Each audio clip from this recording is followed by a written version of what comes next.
সারা দেশ আজ যেভাবে আমাদের সামনে এসে উপস্থাপিত হয়েছে, আসলে গোটা রাষ্ট্রই এখন একটি কারাগারে পরিণত হয়েছে। দুঃশাসন এবং স্বৈরাচার, এই দুই বন মানসিকতার দুঃশাসক যখন রাষ্ট্রের শাসন ক্ষমতায় থাকে, তার পরিপূর্ণ নকশা, তার পরিপূর্ণ বাস্তবায়ন আমরা চারদিকে দেখতে পাচ্ছি। শিক্ষার্থীদের দাবি দাওয়া নিয়ে তারা যখন রাস্তায় নেমেছে, তাদেরকে প্রতিরোধে রাষ্ট্রীয় বাহিনী, রাষ্ট্রের নানান যন্ত্র, তাদের মদতপুষ্ট সংগঠন সমূহ শিক্ষার্থীদেরকে আহত করেছে, আঘাত করেছে। এখনো শুনতে পাচ্ছি, আমরা দেখতে পাচ্ছি সারা দেশ জুড়ে আপনার শিক্ষার্থীদেরকে ধরা হচ্ছে, ধরপাকড় করা হচ্ছে, তাদেরকে ধরে ধরে নিয়ে নিপীড়ন করা হচ্ছে, জেলে পড়া হচ্ছে। আমরা এই সব কিছুর তীব্র প্রতিবাদ জানাই। আমরা এখানে দাঁড়িয়ে যে কথা বলতে চাই, আমাদের যে শিক্ষার্থীদেরকে ধরা হচ্ছে, তারপর যদি আমরা এখানে স্পষ্টভাবে ঘোষণা দিতে চাই, আমরা আমাদের শিক্ষার্থীদের সাথে শেষ রক্ত বিন্দু দিয়ে হলো সাথে থাকবো, তাদের পাশে থাকবো, তাদের পাশে থাকবো। এই প্রতিশ্রুতি দিয়ে আমরা এই কথা বলে দিতে চাই, যদি সারা বাংলাদেশের কোনো বিশ্ববিদ্যালয়ের কোনো শিক্ষককে আপনারা হেনস্থা করেন, তাদেরকে বন্দী করেন, তাদেরকে ধরে নেন, তাদের পেটোয়া বাহিনী দিয়ে কোনোভাবে তাদেরকে নিপীড়নের শিকার করেন, তাহলে আমাদের আর বসে থাকার সুযোগ হবে না। নিপীড়নের বিরুদ্ধে শিক্ষক সমাজ এই ব্যানারে বিগত জুলাই মাসে যে হত্যাকাণ্ড হয়েছে, যেটাকে জুলাই হত্যাকাণ্ড হিসেবে আমরা চিহ্নিত করেছি, সেই জুলাই ম্যাসাকারকে সামনে রেখে জাহাঙ্গীরনগর বিশ্ববিদ্যালয়ের সাধারণ শিক্ষকরা নিপীড়নের বিরুদ্ধে শিক্ষক সমাজ ব্যানারে আজকে আমরা শহীদ মিনার থেকে একটি মৌন মিছিল করি এবং সেই মৌন মিছিল করে ছাত্রদের দ্বারা নির্মিত যে হত্যাকাণ্ড শহীদদের জন্য যে নির্মিত যে শহীদ মিনার, সেখানে আমরা 1 মিনিট নীরবতা পালন করি এবং সেখান থেকে আমরা মৌন মিছিল নিয়ে শহীদ মিনারে এখন অবস্থান করছি। আমাদের কর্মসূচি, আমাদের অবস্থান কর্মসূচি, আমাদের বক্তব্য আমরা প্রকাশ করছি। আমরা বলতে চাই, রাষ্ট্রে কোন সরকার থাকবে সেটি আমাদের বিষয় না, কিন্তু রাষ্ট্র যে ভূমিকা পালন করেছে সেটি মর্মাহত করেছে শিক্ষক সমাজ তথা আপামর সকল বাংলাদেশি মানুষকে। বিশ্বের মানচিত্রের দিকে যদি এখন তাকাই, বিশ্ব মিডিয়া আজকের যে সরকার প্রধান তাকে ক্রোকোডাইল টিয়ার করতে দেখেছে। তারা সম্পদকে প্রাধান্য দিয়েছে, তাদের সম্পদের পাশাপাশি যে মৃত্যু উপত্যকা তৈরি করেছে, সেই মৃত্যু উপত্যকার ব্যাপারে এই সরকারের কোনো ভাষণ নেই।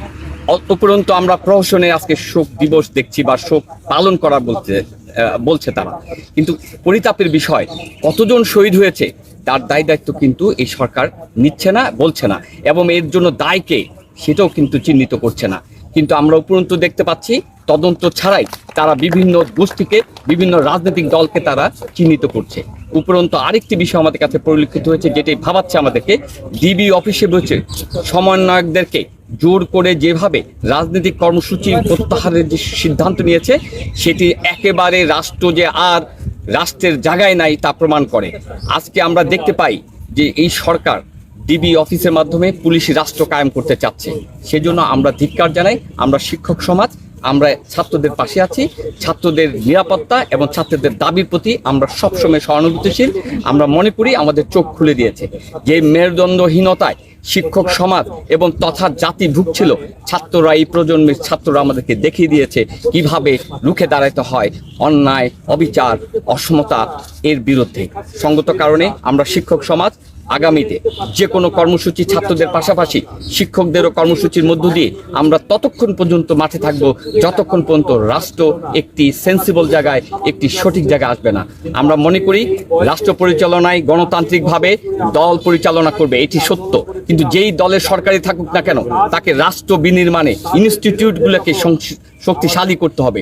যেভাবে পুলিশ বিভাগ, যেভাবে বিজিবি, যেভাবে হাইকোর্ট, বিভিন্ন ইনস্টিটিউটকে তারা ভেঙে ফেলছে, গণতন্ত্রহীনতায় যেভাবে নির্বাচন কমিশনকে তারা একপেশে করে ফেলছে, ভোটারবিহীন নির্বাচন করেছে, সঙ্গত কারণে আমরা মনে করি গণতান্ত্রিক পরিবেশ এই বাংলাদেশে বিরাজ করছে না। সে কারণে আমাদের আজকের এই অবস্থা। আমি আপনাদের মাধ্যমে জাতিকে জানাতে চাই, শিক্ষক সমাজের পাশে আছে, শিক্ষক সমাজ পাশে থাকবে।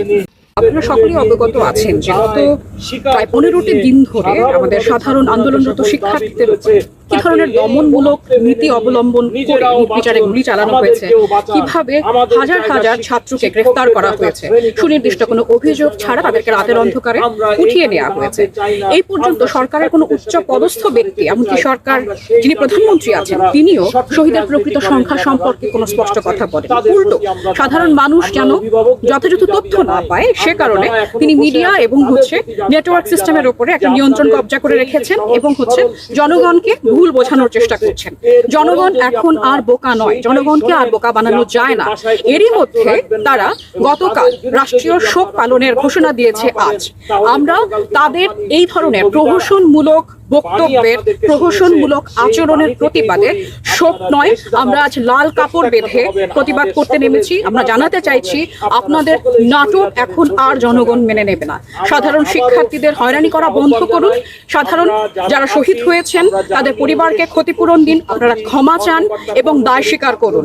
যারা সরকারের উচ্চপদস্থ ব্যক্তি আছেন, আপনাদের অপরিণামদর্শিতা, আপনাদের দায়িত্ব জ্ঞানহীনতা, আপনাদের উস্কানিমূলক বক্তব্যের কারণে যে ব্যাপক ক্ষয়ক্ষতি এবং প্রাণহানি হয়েছে তার দায় স্বীকার করে আপনারা পদত্যাগ করুন। এই জিনিসটি, এই বার্তাটি আমরা আজকে সরকারকে দিতে চেয়েছি এবং ছাত্রদের আন্দোলনের সঙ্গে আমরা পূর্ণ সংহতি প্রকাশ করছি এবং শহীদদের প্রতি আমরা শ্রদ্ধা জ্ঞাপন করছি।